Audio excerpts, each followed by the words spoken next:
আজকের ব্লগটা কি বলে শুরু করব আমি আসলেই বুঝতে পারতেছি না। আজকে আমার খুবই সুন্দর একটা দিন ছিল। যেই মানুষটা আমার পাশে আমার বিপদের সময় ছিল, আমাকে সব সময় মেন্টালি সাপোর্ট দিত, আজকে ওই মানুষটার সাথেই আমি দেখা করতে যাচ্ছি। অনেক দিন দেখা করব কিন্তু দেখা হচ্ছে না, কারণ আমার সেই প্রিয় মানুষটাও দেশের বাইরে চলে যাবে, যার জন্য আমার মানে কতটা যে খারাপ লাগতেছে সেটা আমি বলে বোঝাতে পারবো না। আসলে এই মানুষটার সাথে আমার পরিচয় অল্প কিছুদিন, কিন্তু আমার মনে হয় যে যুগ যুগ ধরে তার সাথে আমার অনেক পরিচয়। আমাদের অনেকের মনে একটা ভুল ধারণা, সেটা হচ্ছে যে টাকা ছাড়া কেউ কখনো হয়তো কাউকে সাপোর্ট করে না। কিন্তু এই মানুষটা, আমি দেখলাম যে আমাকে মেন্টালি সে এত পরিমাণ সাপোর্ট দিতেছে। সেই শুরু থেকে, আমার ডিভোর্স হওয়ার আগে থেকে এই মানুষটা আমাকে খুব সুন্দরভাবে গাইডলাইন দিত। আমার মন খারাপ থাকলে কেন যেন সে এমনভাবে আমার সাথে কথা বলতো, আমার কাছে মনে হতো যে সে আমার পূর্ব পরিচিত, কিন্তু তার সাথে আমার পরিচয় অল্প কয়েকদিনের।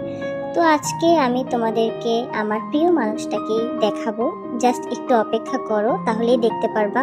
সে দেখতেও যেমন সুন্দর, তার ব্যবহার তার থেকে বেশি সুন্দর। আসলে অনেকেই বলে কি সুন্দর মানুষের হয়তো ব্যবহার ভালো হয় না, কিন্তু আমি দেখলাম যে এই প্রথমবার আমার এই প্রিয় মানুষটা এত সুন্দর হওয়ার পরেও তার মধ্যে কোনো অহংকার, কোনো দেমাগ, কোনো কিছুই নাই। মানুষের যেমন মেন্টাল সাপোর্ট দরকার, ঠিক তেমন ভাবেই কিন্তু মানুষের টাকাটাও প্রয়োজন। তোমরা যদি অর্থের দিনলিপি পেজ থেকে ইনকাম করতে চাও, তাহলে কিন্তু তোমরা তাড়াতাড়ি করে জয়েন হয়ে যাও। এখন কিন্তু টাইপিং থেকে শুরু করে আরও অনেক ধরনের তোমরা কাজ পেয়ে যাবা সেখানে। অবশ্যই তোমাদেরকে অর্থের দিনলিপি পেজে ইনবক্স করতে হবে।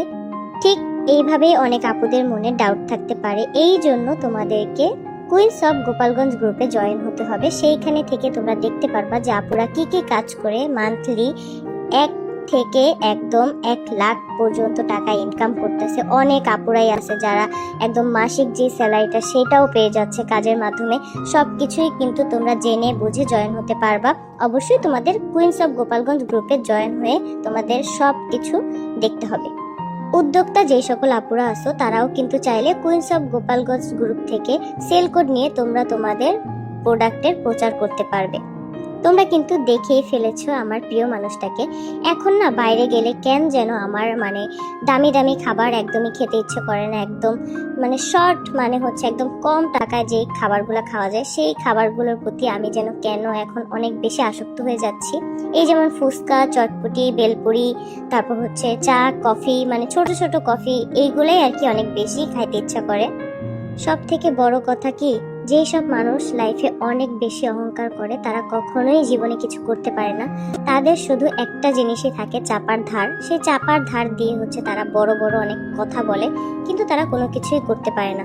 আর তোমরা যারা দেখো না আমি অনেক চুপচাপ থাকি, আমি না অনেক শান্তিতে আছি, মেন্টালি ভাবে আমি অনেক ভালো আছি, যার কারণে তোমাদের সাথে আমি প্রায় অনেক কিছুই শেয়ার করি না। তার কারণ হচ্ছে বদনজর বলে একটা কথা আছে, এই জন্য।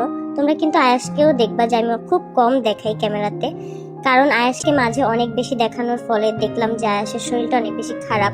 আসলে জানি না এগুলো কেন হয়, নাকি মনের কিছু একটা, আমি আসলে জানি না। তো এই জন্য দেখবা কি আমি সবসময় চুপচাপ থাকি, কারণ আল্লাহর কাছে প্রতিনিয়ত আমি বিচার দিচ্ছি। তুমি যদি সৎ থাকো, ভালো থাকো, কখনোই তোমাকে টেনে হেঁচড়ে কেউ নিচে নামাতে পারবে না। শুধু আল্লাহর উপরে ভরসা রাখবা, আর কোনো কিছু না। আমি এই কথাটা সবাইকে বলবো।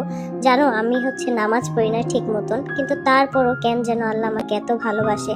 এখন থেকে আমি ভাবছি যে আমার যত কষ্ট হোক আর যাই হোক, আমি 5 ওয়াক্ত নামাজ পড়ার চেষ্টা করব, আর আস্তে আস্তে যেন আমি দিনের পথে আসতে পারি। এই জন্য সবার কাছে আমি অনেক অনেক দোয়া চাই যে আমি যাতে সব সময় আল্লাহর পথে থাকতে পারি।